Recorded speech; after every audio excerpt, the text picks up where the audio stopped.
ఈరోజు ఢిల్లీ నుండి ఎలక్షన్ సమన్వయం చేయడానికి అరుణ్ సింగ్ గారు అదేవిధంగా సిద్ధార్థ్ నాథ్ సింగ్ గారు వీరిరువురు కూడా ఇక్కడికి రావడం జరిగింది. కేంద్ర నాయకత్వం వారిరువురిని ఎలక్షన్కి సంబంధించిన సమన్వయకర్తలుగా ఇక్కడ పంపించారు.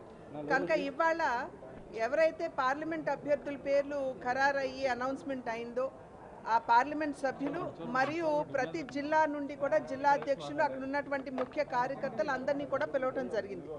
ఎందుకంటే అసలు ఎలక్షన్కి సంబంధించి మనం ఏ విధంగా ప్రిపేర్ అవ్వాలి, ఏదైతే మనం పొత్తులో ఉన్నామో మిగిలిన రెండు పార్టీలు తెలుగుదేశం పార్టీ జనసేన పార్టీ వారిరువురితో కూడా ఏ విధంగా సమన్వయం చేసుకుంటూ ముందుకు వెళ్ళాలి, మన కార్యకర్తలు ఏ రకంగా చాలా యాక్టివ్గా పార్టిసిపేట్ చేయాలి, పార్టిసిపేట్ చేస్తున్నటువంటి సందర్భంలో మన భారతీయ జనతా పార్టీ సింబల్ కావచ్చు, నరేంద్ర మోడీ గారు కావచ్చు, ప్రతి ఇంటికి కూడా ఎలా చేర్చాలి, ఈ రకమైనటువంటి వివిధ అంశాల మీద చర్చించడం మాత్రమే కాకుండా కార్యకర్తల నుండి కూడా వారు ఏదన్నా ఇబ్బందులు అక్కడ ఎదుర్కొంటున్నట్లయితే, అంటే ఇతర పార్టీల నుండి సరిగ్గా సమన్వయం లేకపోయినా లేకపోతే అభ్యర్థులు కలుపుకు వెళ్ళట్లేదు అనేటువంటి భావన ఉన్నా ఇవన్నీ కూడా ఇక్కడ కార్యకర్తల నుండి విన్నారు, పైనుండి కూడా సూచన చేయడం జరిగింది.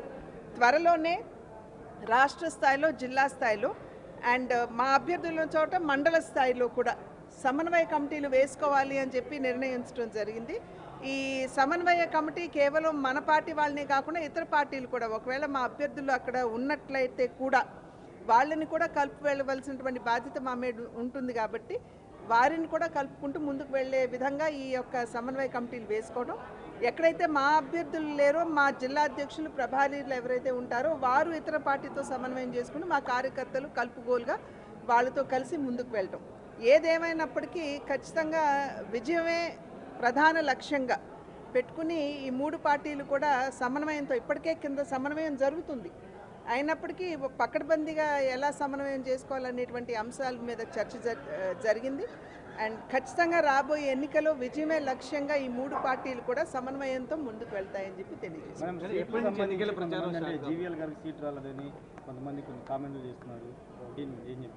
దీని మీద మేము చెప్పేది ఏముంటుందండి, ఇప్పుడు పొత్తులో భాగంగా మాకు కొన్ని సీట్లు వచ్చాయి, ఆ సీట్లో ఉన్నటువంటి అభ్యర్థుల్ని ఖరారు చేస్తారు. విశాఖపట్నం రాలేదు, సో ఇంకొకరిని ఖరారు చేసే అవకాశం ఎక్కడ ఉంటుంది? ఏవైతే సీట్లు మాకు వచ్చాయి వాటిలో అభ్యర్థుల్ని ఖరారు చేస్తారు. బయట పార్టీ వాళ్ళకి వచ్చిన వాళ్ళకి సీట్లు కేటాయించారు, బీజేపీ నమ్ముకున్న వాళ్ళకి అన్యాయం జరిగిందనేది పార్లమెంట్ సభ్యుల్లో ఎవరికి ఇచ్చామండి అట్లా ఒక్కరు తప్పించి? వరప్రసాద్ మోదీ ఒక్కరిని తప్పించి మేము బయట వారికి ఇవ్వలేదు కదా, కార్యకర్తలకు ఇచ్చుకున్నాం. అక్కడ ఉన్నటువంటి ఆ జిల్లాలో ఉన్నటువంటి పరిస్థితుల నేపథ్యంలో విజయమే లక్ష్యం అని అనుకున్నప్పుడు వివిధ అంశాలను కూడా దృష్టిలో తీసుకోవాలి, వాటన్నింటినీ పరిగణలోకి తీసుకోవడం జరిగింది.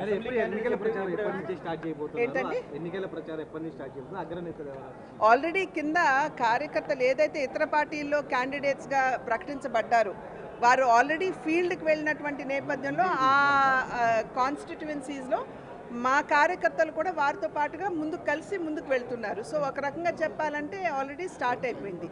ఏవైతే భారతీయ జనతా పార్టీలో ఇప్పుడు అభ్యర్థుల పేరు ఖరారైందో అది మనకి ఐ థింక్ నామినేషన్ పత్రాలు వచ్చేటప్పుడు 18 నుండి 25 వరకు ఉంటాయి. సాధారణంగా వారు నామినేషన్ వేసిన తర్వాతే కింద క్యాంపెయినింగ్కి వెళ్తారు కాబట్టి వారు త్వరలో నిర్ణయిస్తారు. ఈలోపు కేవలం నామినేషన్ వేసే వరకు ఆగకుండా నేను ఇందాక చెప్పినట్లుగా సమన్వయ కమిటీలు వేసుకుంటూ కింద పని ఆల్రెడీ అంటే సంస్థాగతంగా ఏ రకంగా ముందుకు వెళ్ళాలనేటువంటి అంశాల మీద అభ్యర్థులు దృష్టి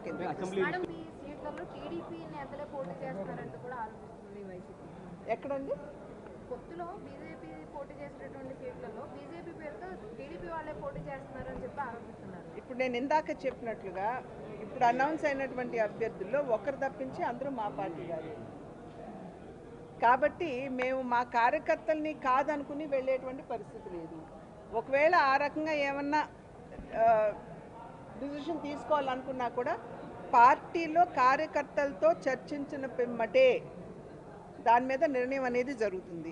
క్రమశిక్షణ కలిగినటువంటి కార్యకర్తలు కాబట్టి భారతీయ జనతా పార్టీ కార్యకర్తలు ఒక్కసారి చర్చించుకుని నిర్ణయించిన తర్వాత ఆ డిసిషన్కి అబాయిడ్ అయ్యేటువంటి పరిస్థితి ఉంది. మీ పైన తీవ్రమైనటువంటి ఆరోపణలు చేస్తున్నారు, టీడీపీకి చంద్రబాబు నాయుడుకి అనుకూలంగా పనిచేస్తున్నారు. నేను పసలేని ఆరోపణలకి జవాబు ఇవ్వాల్సినటువంటి బాధ్యత నాకు లేదు. మేడం అంటే రాజమండ్రి బీసీ మేడం వైసీపీ బీసీకి అక్కడ కేటాయించిందని మా నాయకత్వం అన్ని విషయాలు ఆలోచించి నిర్ణయం చేశారు. Thank you madam.